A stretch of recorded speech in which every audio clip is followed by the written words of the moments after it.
والصلاة والسلام علی من لا نبی بعدہ۔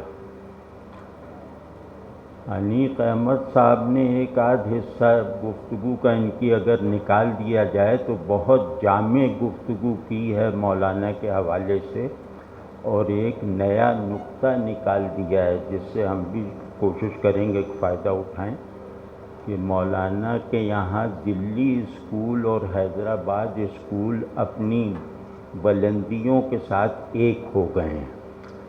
تو یہ بہت نئی بات انہوں نے کہی ہے۔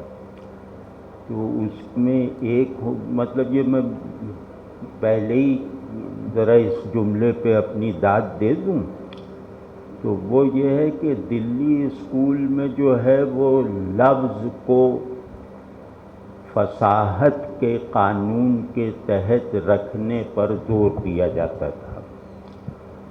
حیدرآباد دکن میں وہ دارالترجمہ وغیرہ کی وجہ سے جو باہر سے چیزوں کو ترجمہ کیا، خاص طور پہ فلسفے وغیرہ کی کتابوں کو، تو انہوں نے اردو وہ لفظ کی بجائے انہوں نے لفظ میں معنی دینے کی صلاحیت کو بڑھایا، اور اس کو جیسے افکار، فلسفیانہ افکار یا نسبتاً پیچیدہ تصورات کو ایکسپریس کرنے کے لائق بنا دیا۔ خود مولانا نے بھی حیدرآباد دکن میں رہتے ہوئے ملا صدرہ جو بڑے فلسفی ہیں ان کے اسفار اربعہ کے ایک حصے کا ترجمہ کیا تھا اپنی نوجوانی میں، اور وہ ترجمہ گو کہ وہ بعد میں ڈسون کر چکے تھے، لیکن اس ترجمے کا فائدہ بہرحال انہیں اتنا ضرور ہوا کہ ذہن جن خیالات کو الجھاؤ کے بغیر محسوس نہیں کرتا، وہ خیالات بھی قابل اظہار ہو سکتے ہیں اور اس طرح ہو سکتے ہیں۔ تو ہم لوگوں کو سب کو مطلب یہ سیکھنا چاہیے اپنے بڑوں سے کہ سمپل تھنکنگ کوئی چیز نہیں ہوتی۔ سمپل تھنکنگ جیسے ایک مرد رہگزر ہے، وہ منزل تک پہنچنے والوں سے لا تعلق رکھنے کے لیے ایک بہانہ ہے۔ جو دماغ الجھے ہوئے خیالات کو ان کی فکری تاثیر، ان کی تخیلی بناوٹ اور اس موضوع کی جو ہے وہ ذہن کے نزدیک وہ اہمیت جہاں تک یہ پہنچ نہیں پا رہا، اگر اس طرح سوچنے کا عادی نہیں ہے تو پھر مطلب یہ کہ دین فتویٰ بن جائے گا، باقی سب چیزوں میں فائلیں لکھنے کے سوا ہم میں کوئی صلاحیت نہیں رہ جائے گی۔ ایک تو اس سلسلے میں کہ مولانا کا انشا پردازی کچھ مناسب لفظ نہیں ہے مولانا کے لیے۔ انشا پردازی کا لازمہ ہے مبالغہ، یعنی دیکھے ہوئے کو زیادہ دکھانا۔ تو یہ نہیں مطلب انشا بس ان کی انشا میں کیا وہ امتیازات ہیں، تو ہم اس پہ رہیں گے۔ تو مولانا جس زمانے میں لکھنا شروع کر رہے تھے اس زمانے میں مذہبی علوم وہ اپنے اظہار کے سبک اسالیب پیدا کر رہے تھے، یعنی جو ایک مشہور فقرہ تھا اس زمانے میں کہ مولوی کو لکھنا کیا ہے یا مولوی کو زبان نہیں آتی، تو جیسے کچھ لوگوں نے اس کا جواب دیا، اس صحیح اعتراض کا ازالہ کیا، اور وہ جیسے ان میں پہلے تھے، مثال کے طور پہ میں اس میں تحقیق نہیں رکھتا لیکن شبلی نعمانی تھے۔ شبلی نعمانی نے دین کے ساتھ ذہنی اور تعلق کے جتنے بھی اسالیب ہو سکتے ہیں، جتنے بھی راستے ہو سکتے ہیں، ان سب کو ایک معروضی انداز کی نثر میں لکھنا شروع کیا، اور اس میں بہت وہ خود ایک دبستان ہیں۔ تو لیکن ان کی تحریروں سے آدمی کے اندر مذہبی نمو کے آثار نہیں پیدا ہوتے تھے. مطلب وہ سیرت بھی لکھتے تھے تو جیسے معلومات میں اضافہ ہو گیا، یا وہ کچھ روایتیں غلط تھیں ان کو انہوں نے صحیح کر دیا، لیکن صاحب سیرت کے ساتھ تعلق نہیں محسوس ہوتا، یعنی جو درکار ہے. تو ان کی نثر میں یہ نہیں کہتا کہ کمی تھی، لیکن انہوں نے کیونکہ خود کو محقق بنانا قبول کیا تھا تو ان کی نثر محققین کی طرح تھی، اور اس زمانے میں رائج مغربی تصور کے اثر کے تحت تھی کہ چیزوں کو ڈیٹیچمنٹ کے ساتھ بیان کرو، آبجیکٹیویٹی کے ساتھ بیان کرو. مطلب اس میں جذبہ یا اپنا تعلق یا اس کی کوئی احساساتی کمیونیکیشن نہ کرو. تو اس میں ہمارے یہاں سب سے بڑی مثال شبلی ہے. پھر یہ کہ ایک بڑے آدمی تھے ابوالکلام آزاد. ابوالکلام آزاد نے ادب کو ایک طرح سے مذہب پر غالب کر دیا، یعنی انہوں نے ادب کی نثر کی ایک قسم یعنی خطابت کو مضامین مذہبی پر غالب کر دیا. ان کی خطابت کا زور شور اتنا ہے کہ وہ زور شور آدمی کو بے دست و پا کر دیتا ہے، مبہوت کر دیتا ہے، لیکن کچھ سمجھاتا نہیں ہے. مطلب وہ جیسے جو علمی اضافہ مجھے درکار ہے ایک سادہ دلیل پر، وہ ان کے یہاں نہیں ہے. لیکن بہرحال وہ نثر کے ایک اسلوب کے بانی ہیں. اگر ہم کہہ سکیں کہ دینی لٹریچر میں نثر کا کوئی ممتاز اسلوب کہاں سے شروع ہوا تو وہ ابوالکلام ہیں. اسی طرح اور بھی مطلب عبد الماجد دریابادی صاحب نے اچھی نثر لکھی. مناظر احسن گیلانی صاحب کا ذکر یہاں میں خاص طور پہ کرنا چاہوں گا کہ مناظر احسن گیلانی صاحب نے شبلی اور ابوالکلام یا عبد الماجد دریابادی کی نثر میں جو ایک کسر رہ گئی تھی اور وہ بہت بنیادی کمی تھی، وہ یہ کہ وہ خیال کو پیشن نہیں بناتے تھے.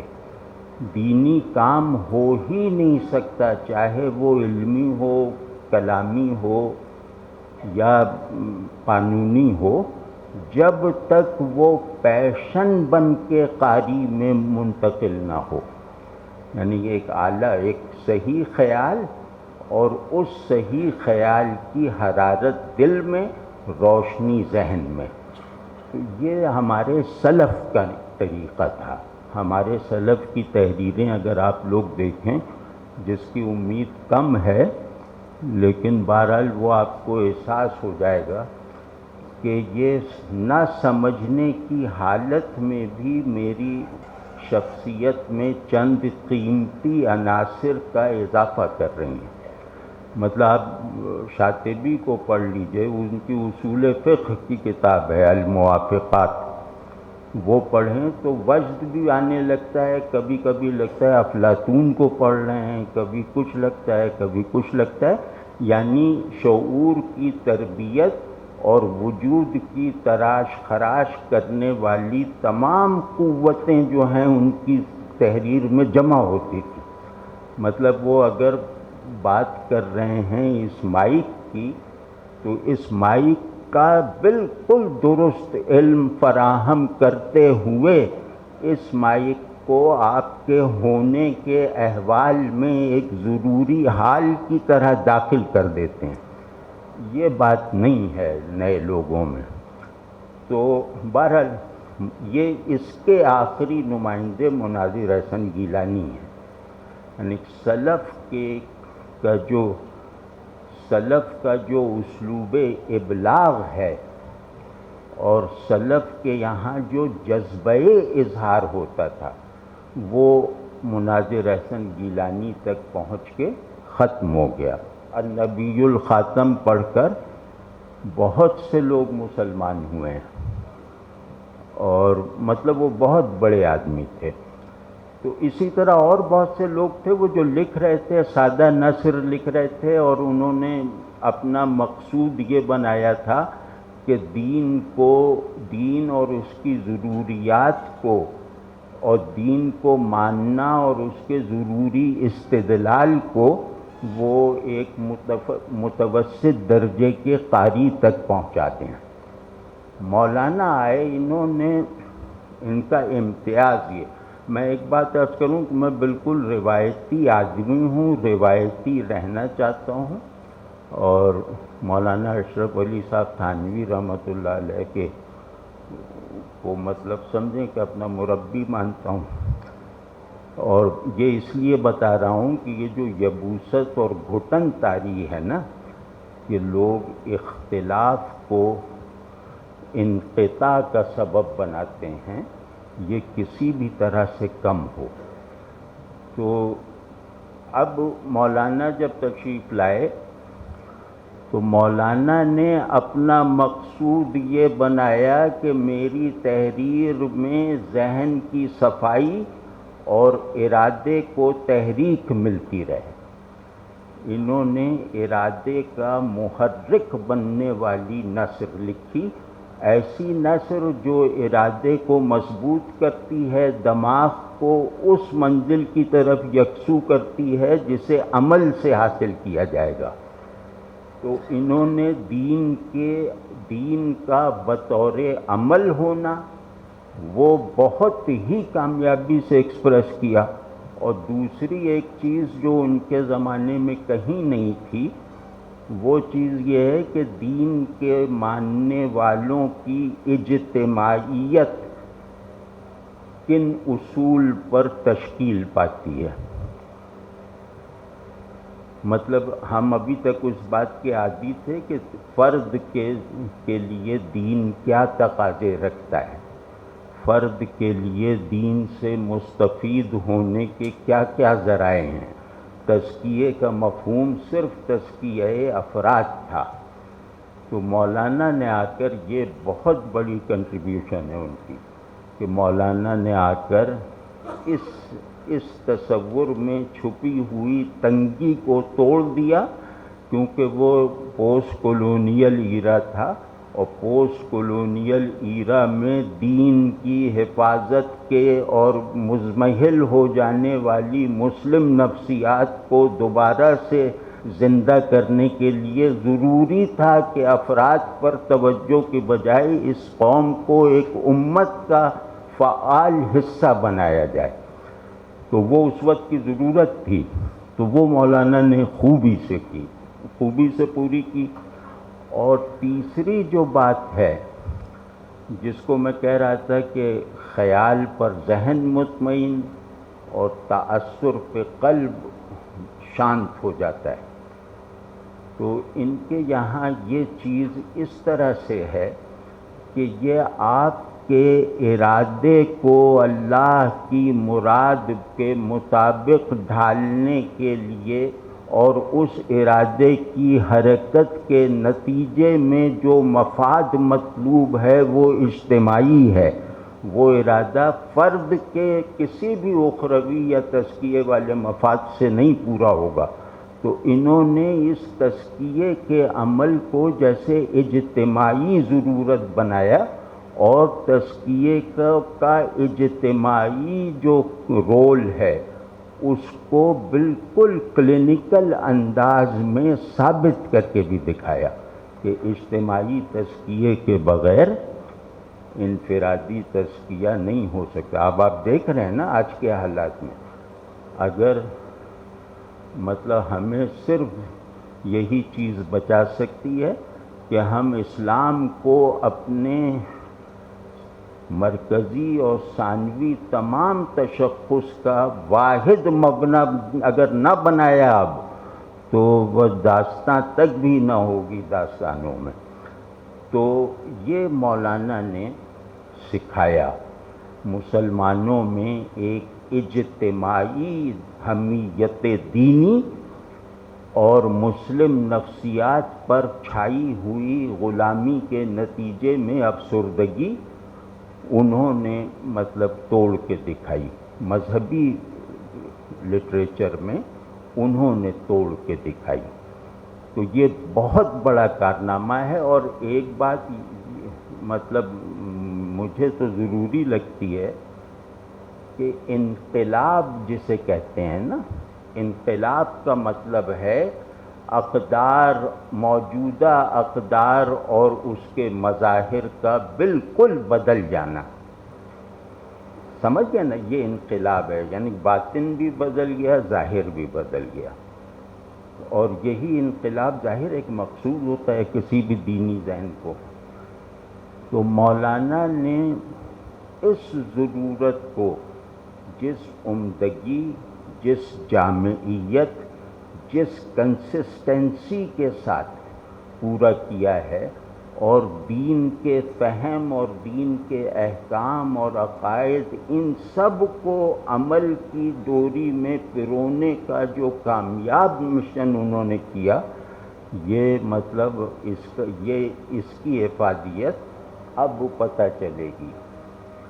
اب پتہ چلے گی کہ جب اجتماعیت کو نظر انداز کرنے کے نتیجے میں ہر ایئرپورٹ پہ سے لوٹائے جاؤ گے، تب پتہ چلے گی کہ اگر ہم ایک اجتماع میں ڈھل چکے ہوتے، ہم اپنی پازیٹیوٹی کے ساتھ اپنی اجتماعی تشکیل اور اس اجتماعی تشکیل کی برکات دنیا کو دکھا چکے ہوتے، تو آج اس طرح ذلیل نہ ہو رہے ہوتے۔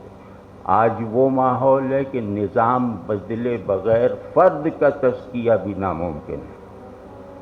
سیاسی نظام، حکومت، ریاست، ان سب کی شمولیت نہ ہو تو اب فرد کا تزکیہ ناممکن ہے، کیونکہ اتنے مظاہر پیدا ہو چکے ہیں انکار دین کے، اور اتنی ضروریات پیدا ہو چکی ہیں دین کو چھوڑنے کی، کہ وہ آدمی اپنے آپ کو اس بہاؤ میں بہنے سے روک نہیں سکتا۔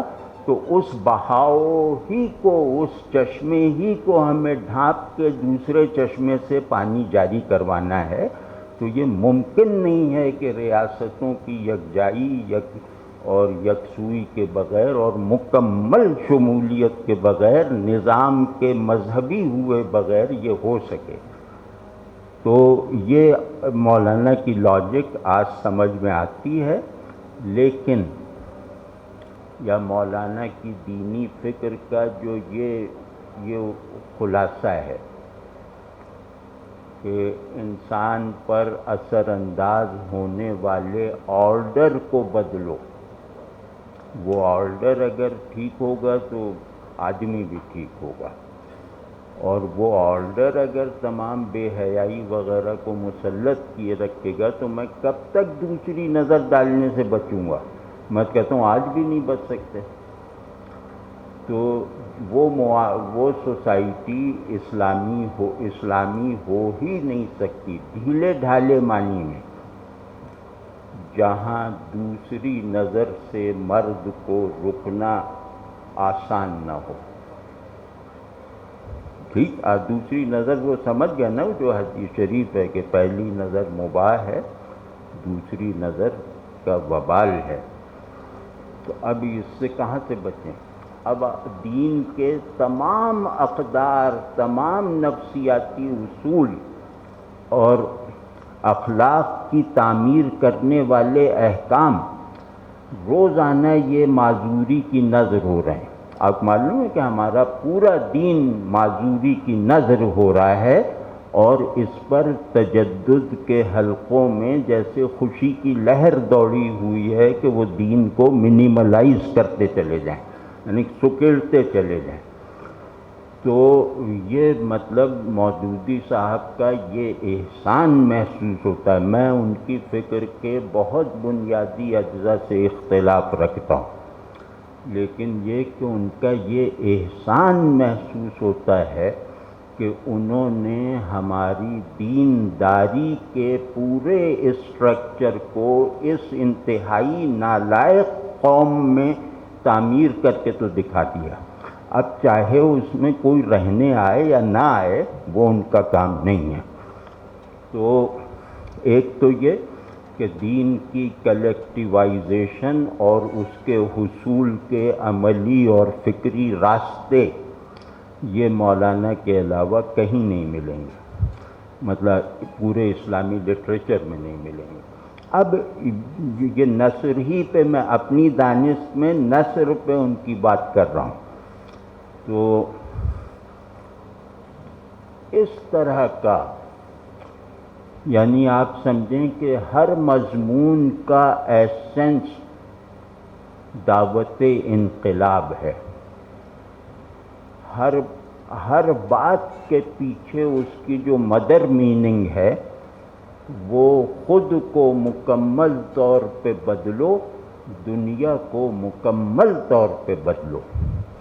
اب یہ تھاٹ جو ہے، یہ فکر جو ہے، یہ کس طرح کی نثر میں ایکسپریس ہو سکتی ہے؟ اپنے آپ کو ادبی خرابیوں سے بچاتے ہوئے بھی، اخلاقی نقائص سے محفوظ رکھتے ہوئے بھی، اور اپنے مخاطب کی تحقیر کیے بغیر. انقلابی بہت اجڑ ہوتا ہے، وہ چاہے کوئی ہو، تو وہ مخاطب کو کیڑے مکوڑوں کی طرح سمجھتا ہے. تو یہ انقلابی، اگر یہ انقلابی نہیں ہے تو کوئی انقلابی نہیں ہے. تو انقلابیوں کی اس جو پیٹنٹ بیماری ہے وہ مولانا کے اسلوب میں، نثر میں، ان کے دلائل میں کہیں نظر نہیں آتی. دوسرا یہ کہ ہر انقلابی کی سب سے بڑی دلیل وہ خود ہوتا ہے، یعنی خود کو بنا کر پیش کرتا ہے. مولانا کے یہاں یہ خود غائب ہے. مولانا کی تحریر میں، مولانا کی گفتگوؤں میں، مولانا کی پرسنل نشستوں میں وہ موضوع گفتگو بننے سے مکمل گریز کرتے تھے. مطلب میں نے کم لوگ دیکھے ہیں جو اپنی تعریف برداشت نہ کرتے ہوں اور غیبت کو الاؤ نہ کرتے ہوں. یہ مولانا کا ایک کرامت کے درجے کو پہنچا ہوا مزاج تھا کہ ان کو ہماری بر صغیر کی تاریخ میں سر سید کے بعد بدترین مخالفت کا سامنا کرنا پڑا، اور اس میں بہتان، اتہام، یہ تو ہمارا جیسے مذہبی اور سیاسی کلچر ہے نا کہ مخالف کو متہم کرو، اس پہ کوئی بہتان لگا دو. تو ان پہ کیا کیا بہتان نہیں لگائے گئے، لیکن انہوں نے کسی کا نوٹس نہیں لیا. اور پھر یہ کہ بہتان لگانے والے کا ذکر اگر ان کی محفل میں آ جاتا تھا تو کہتے تھے ارے چھوڑو کوئی اور بات کرو. یہ جو لوگ اگر ملے ہوئے ہوں مولانا سے تو وہ یہ بات جانتے ہیں کہ وہ کبھی کسی کے بارے میں کوئی ہلکی بات نہیں کہتے تھے، کبھی کسی غائب آدمی کے بارے میں جیسے ذاتی شکایت والی بات نہیں سنتے تھے. مطلب کوئی کہہ ہی نہیں سکتا تھا ان کے سامنے، اپنا فقرہ آپ مکمل نہیں کر سکتے تھے. تو اب یہ ایک انقلابی ہے، یہ وہ انقلابی ہے جو وارث انبیاء ہوتا ہے کہ انبیاء جو ہیں وہ اپنے آپ کو عاجز بنا کر مرکز ایمان بناتے ہیں. آپ انبیاء کی مشکل کا اندازہ کیجئے کہ وہ اپنے آپ کو منوانا ضروری ہے کہ تاکہ ان کی نجات ہو جائے. تو اپنے آپ کو غیر مشروط طور پر منوانے کا جو بھی انداز ہے وہ عاجزی کے ساتھ اختیار کرتے ہیں. اس کا کوئی نمونہ جو ہمارے یہاں بڑا ہے وہ مولانا ہے. اور مولانا کیونکہ مقرر نہیں تھے، ان کی دعوت کا بہت کم حصہ بھی شاید تقریری نہ ہو، وہ تحریر کے آدمی تھے. تو یہ جو ان کی تحریر ہے، اس تحریر میں سب سے جو بڑا ادبی وصف ہے وہ یہ ہے کہ یہ ایک طرح سے سہل ممتنع میں لکھی گئی نثر ہے۔ سہل ممتنع شاعری کی اصطلاح ہے، لیکن اگر کسی کی نثر پر وارد کی جا سکتی ہے تو وہ مودودی صاحب کی نثر ہے۔ تو سہل ممتنع تو ظاہر ہے سبھی جانتے ہوں گے، تو یا میں وہمی آدمی ہوں تو کہہ دیتا ہوں کہ سہل ممتنع کسے کہتے ہیں۔ تو اب اگر آپ کسی کو کہیں کہ کھانا تناول فرما لیجئے تو وہ کہے گا بڑا مشکل ہے یہ جملہ، مطلب اب ہم لوگوں کی یہ حالت ہو گئی ہے۔ تو خیر، سہل ممتنع کہتے ہیں کہ سنتے اور پڑھتے وقت کوئی قول یا کوئی شعر، کوئی بیان، وہ آپ کو ایسا لگے کہ تو بالکل اس کے پیچھے جھانکنے کی ضرورت ہی نہیں ہے، یہ تو میں بھی کہہ سکتا ہوں، لیکن آپ کہنے بیٹھیں گے تو آپ کو لگے گا کہ آپ کو عمر نوح بھی مل جائے تو نہیں کہہ سکتے، تو وہ سہل ممتنع۔ تو سہل ممتنع کی تعریف یہ ہے، اس کو مولانا کی نثر پہ اپلائی کر کے دیکھیے کہ سوائے ایک کتاب کے اصول و مبادئ تہذیب جو ہیں، اس کے علاوہ مولانا کے یہاں اصطلاحی انداز نہیں ہے نثر کا، وہ تھوڑی مشکل کتاب ہے، اور باقی ہر جگہ پر پڑھنے والے کو لگتا ہے کہ میں پوری بات سمجھ گیا، مجھے مطلب اس فقرے کو دوبارہ پڑھنے کی ضرورت نہیں ہے، یا اس پیسج کو دوبارہ پڑھنے کی ضرورت نہیں ہے، اور وہ اپنے احساس میں صحیح ہوتا ہے، کیونکہ مولانا کا مقصد اس سے حاصل ہو جاتا ہے کہ ان کا پڑھنے والا اس کو پورا سمجھنے کا ایک اپنے اندر اعتماد پیدا کر لے۔ لیکن دوسری نظر کبھی بھی ڈال کے دیکھو، جو آج کل جماعت اسلامی والے بھی نہیں ڈالتے، وہ کبھی ڈال کے دیکھو تو تمہیں پتہ چل جائے گا کہ مفہوم جو میں نے سمجھا ہے وہ صحیح ہے، کامل نہیں ہے۔ یہ نثر کا کمال ہوتا ہے کہ آپ کو غلط مفہوم نہیں اخذ کریں گے، لیکن جو مفہوم بھی آپ اخذ کریں گے وہ صحیح ہونے کے باوجود، آپ کے لیے کافی ہونے کے باوجود مکمل نہیں ہو سکتا۔ ٹھیک ہے، جیسے میں ایک مثال ایسے عرض کرتا ہوں کہ مولانا کا ایک مضمون ہے نیاز فتح پوری کے رد میں، اور وہ ان کی جوانی کا مضمون ہے، اس کا عنوان ہے تجدد کا پائے چوبیں۔ تو اب مجھے فرض کیا پائے، یہ ان میں لفظ کو لغت میں اگر دیکھنے کی ضرورت ہے تو وہ تو ہوگی، لیکن یہ کہ اگر مجھے یہ لفظ میں نے پڑھا ہوا ہے کہیں اسکول میں سیکھا ہوا ہے، تو میں اس کو پورے لفظ کو پڑھ کے کہوں، یہ پورے عنوان کو پڑھ کے کوئی ایسا نہیں ٹھٹکوں گا نہیں، اور یہ عنوان مجھے کسی چیلنج کی طرح نہیں لگے گا، بس میں داد دوں گا کہ واہ کیا عنوان ہے۔ لیکن اگر آپ کو پائے چوبیں کے اوریجن کا پتہ ہے،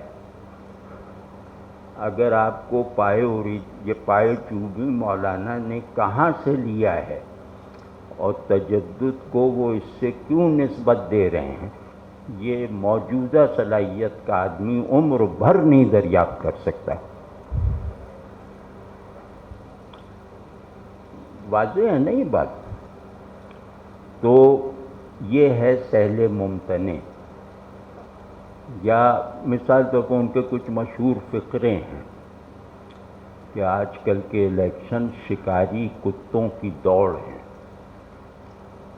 یا یہ نظام جو ہے الیکشن والا یہ ایسا ہی ہے کہ زہریلے دودھ کو مت کر جو مکھن آپ نکال لیں، تو یہ زہریلے دودھ کا مکھن ہے جو پارلیمنٹ ہے۔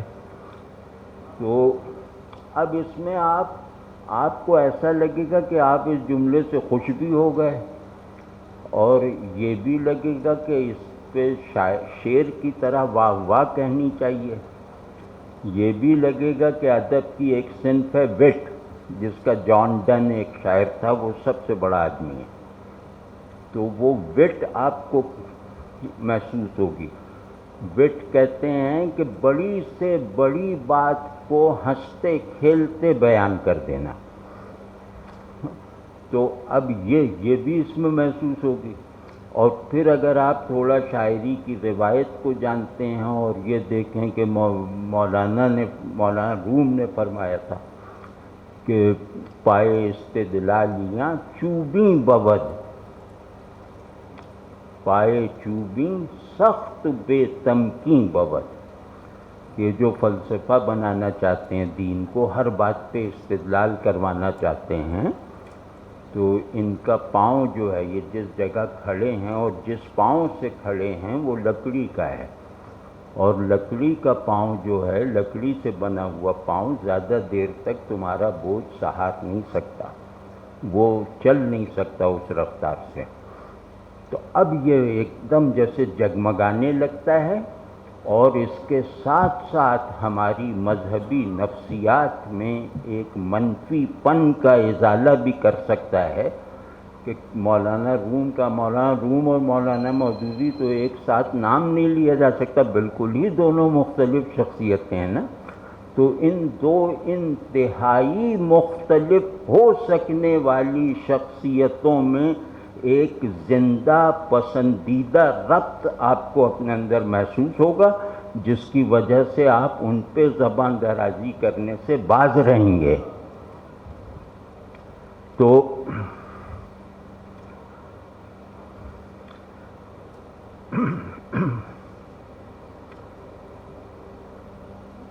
اب ایک اور نثر کے بارے میں، کیونکہ ہم ادب کی اس پہ کر رہے ہیں نا، ادب کے دائرے میں، تو نثر کے بارے میں یہ نثر کی خوبصورتی ہے کہ آدمی سب سے پہلے اپنی شخصیت کا پورا اظہار کر دے۔ جیسے شاعری کا یہ عیب ہے کہ آدمی اپنی شخصیت کے گرد گھومتا رہے، لیکن نثر میں یہ خوبی ہے کہ آپ اپنی شخصیت کا پورا اظہار کرنے کے لائق ہو جائیں، اور آپ کی نثر آپ کا پورا تعارف کروا دے صیغہ واحد کو استعمال کیے بغیر، صیغہ واحد متکلم کو۔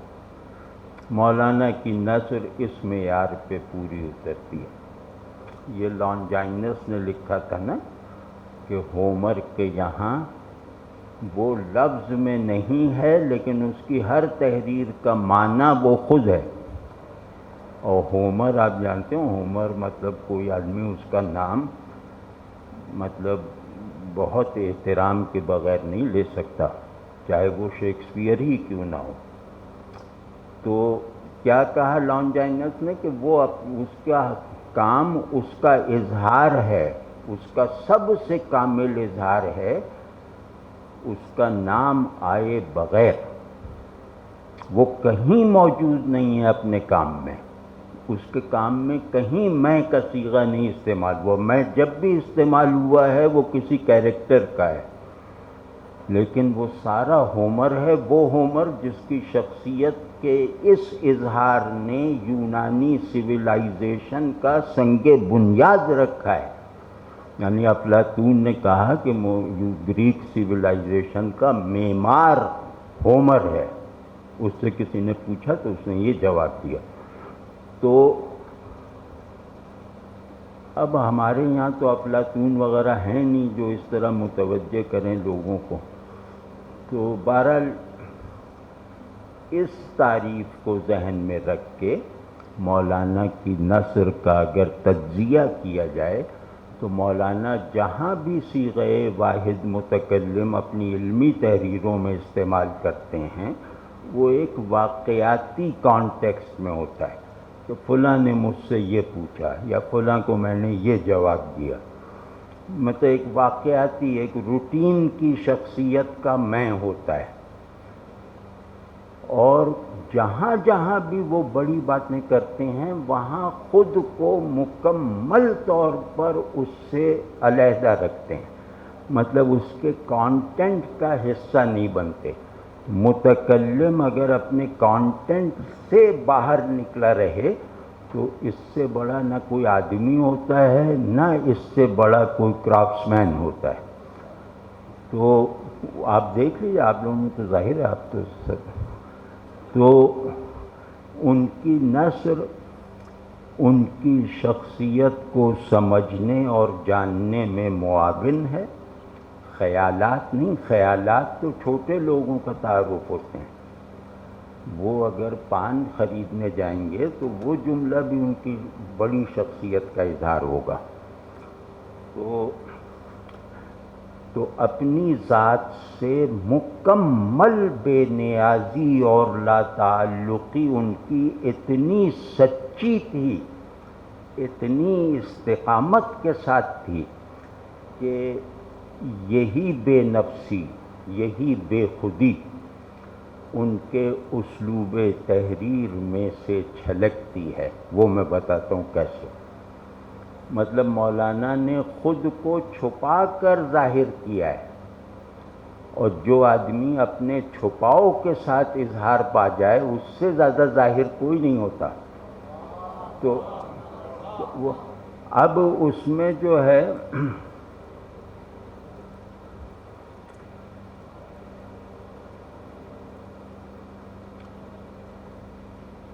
مثال کے طور پر کہ مولانا کسی بھی ان کا جو میجر تھیم ہو، بنیادی مضامین جو ہوں، ان کی فکر کے بنیادی اجزاء، ان کا بیان آپ ان کے قلم سے اگر پڑھیں تو آپ کو یہ لگے گا کہ یہ آدمی سوچ کے نہیں لکھ رہا، یہ آدمی اپنے خیال کی تعمیر کر لینے کے بعد، اس پہ بحث مباحثہ کر لینے کے بعد اس کا اظہار نہیں کر رہا، یہ آدمی کسی ڈیوائن ٹرانس میں لکھ رہا ہے۔ اس نثر کا فلو ایسا ہے کہ جو اظہار خیال کا فلو ہو ہی نہیں سکتا، مطلب ایسا بہاؤ ہے کہ وہ بہاؤ ادراک میں نہیں ہوتا۔ وہ بہاؤ جب ادراک میں نہیں ہے تو اظہار میں کیسے ہے؟ کیونکہ آدمی سوچتا ہے نقطوں میں، اور پھر کچھ نقطوں کو جوڑنے میں کامیابی حاصل کر لیتا ہے تو اس کو ایکسپریس کر دیتا ہے۔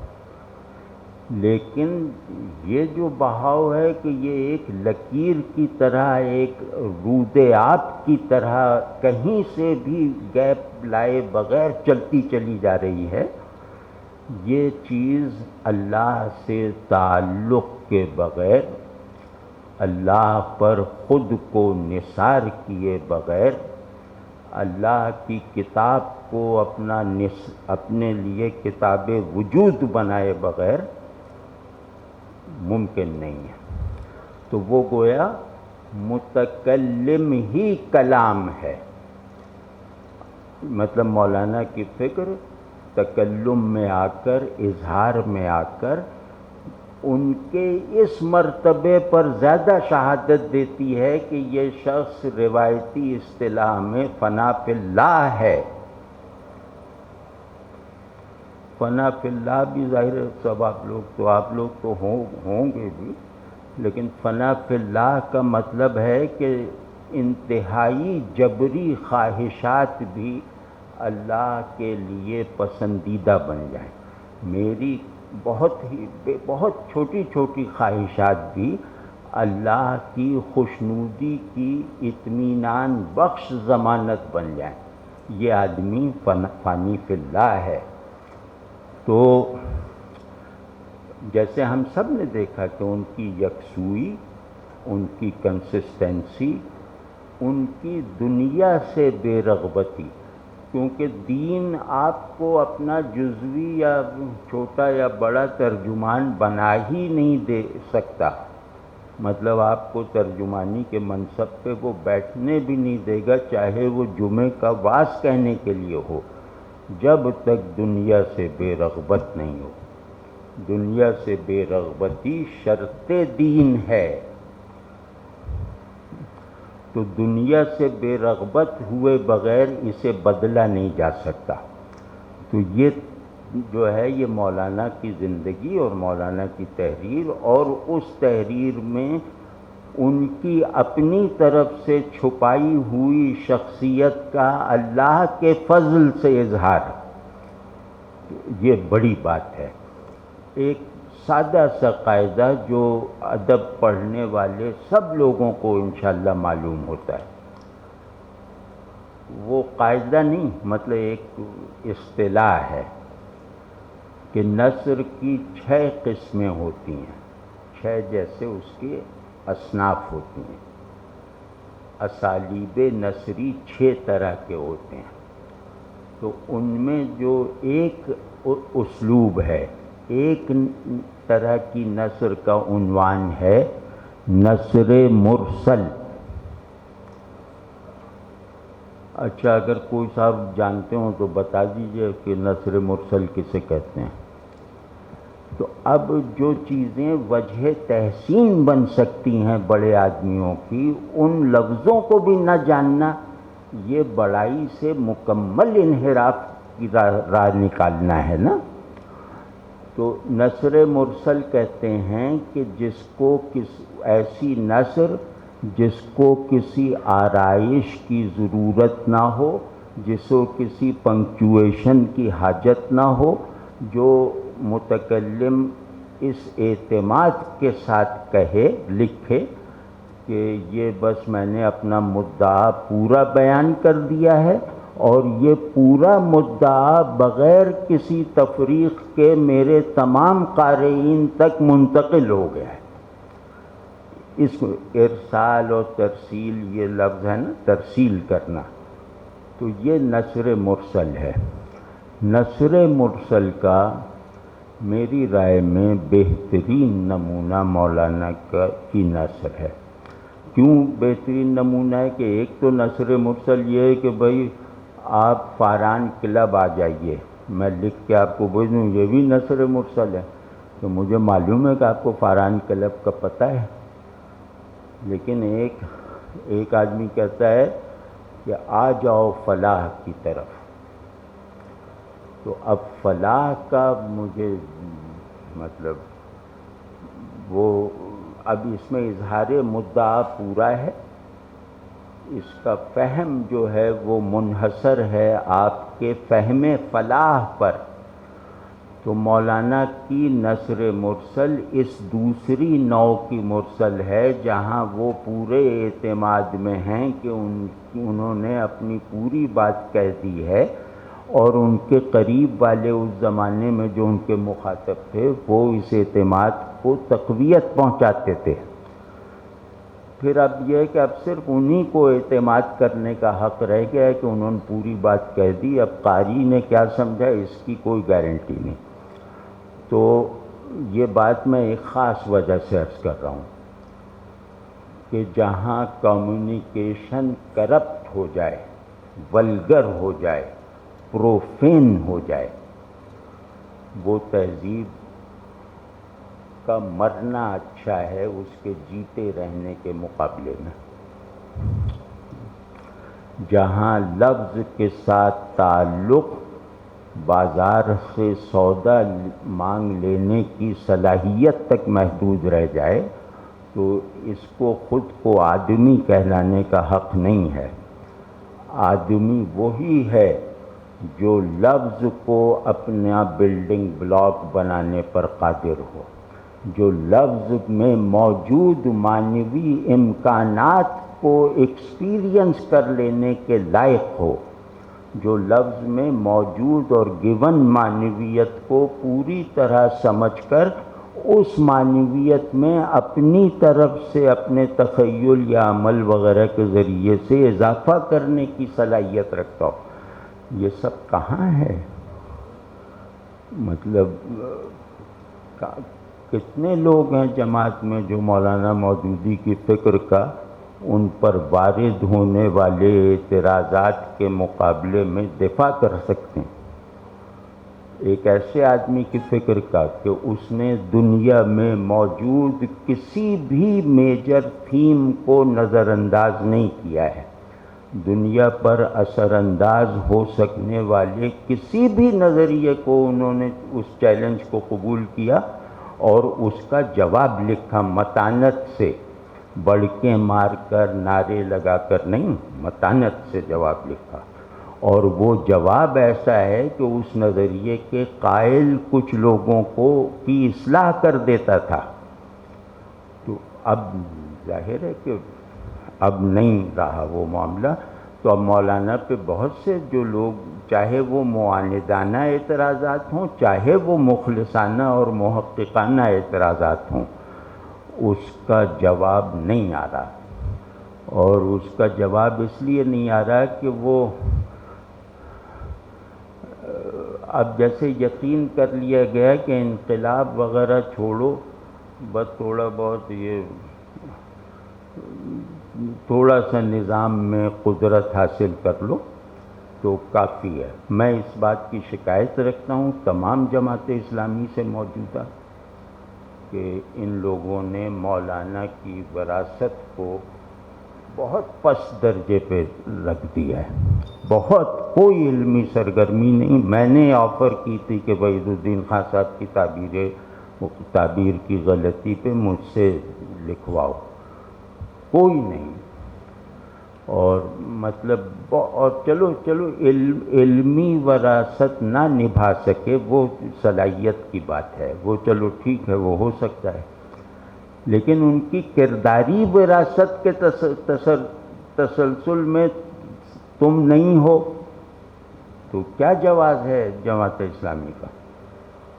اگر اپنے بانی کے کرداری تسلسل کو یہ اپنے افراد سے محفوظ نہیں رکھے ہوئے تو پھر بہت خوفناک بات ہے۔ تو خیر، اب یہ دوسرا یہ کہ مولانا سے ایک مرتبہ کسی نے پوچھا، کیونکہ ان کی نثر کے سب قائل تھے، کہ یہ آپ لکھتے کس طرح، اتنی بڑی بڑی باتیں آپ بہت آسانی سے لکھ دیتے ہیں؟ تو انہوں نے کہا بھئی کوئی بات نہیں، میں تو جو خیالات اپنا اظہار خود لے کر آتے ہیں، یعنی خیالات کن الفاظ سے مناسبت رکھتے ہیں تو وہ الفاظ ہی میں وہ خیالات آتے ہیں میرے اندر، تو میں انہی کو لکھ دیتا ہوں۔ یہ سادہ سی بات ایک بہت بڑے لسانیاتی قانون کی بنیاد ہے۔ اب اس پہ کسی نے غور کیا کہ اس سادہ سی بات کا کیا مطلب ہے کہ خیالات اپنے لفظ کے ساتھ میرے دماغ میں آتے ہیں اور میں انہیں لکھ دیتا ہوں۔ یہ وہ سطح ہے۔ اب میں یہاں یہ شاید آخری بات عرض کر کے پھر، یہ وہ سطح ہے جہاں معنی اور لفظ، جہاں ایسنس اور فارم اپنی دوئی کو ختم کر کے ایک زیادہ برتر وحدت کا حصہ بن جاتے ہیں۔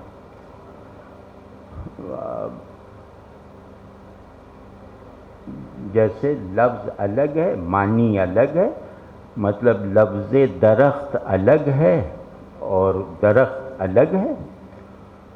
ایک آدمی آتا ہے ایسی صلاحیت ادراک اور ایسی قدرت اظہار کے ساتھ کہ وہ لفظ اور معنی کی اس دوئی کو ختم کر کے انہیں ایک پوری جو اللہ کی طرف سے بنائی گئی وحدت حقیقی ہے اس کا حصہ بنا دیتا ہے۔ تو یہ اس کو لسانیات میں کہا جاتا ہے کہ جو اس دوئی کو ختم کر دے وہ زبان کا احسان مند نہیں ہے، زبان کا محسن ہے، اور جو اس دوئی کو ختم کر دے وہ ذہن کا محتاج نہیں ہے، ذہن کا مربی ہے۔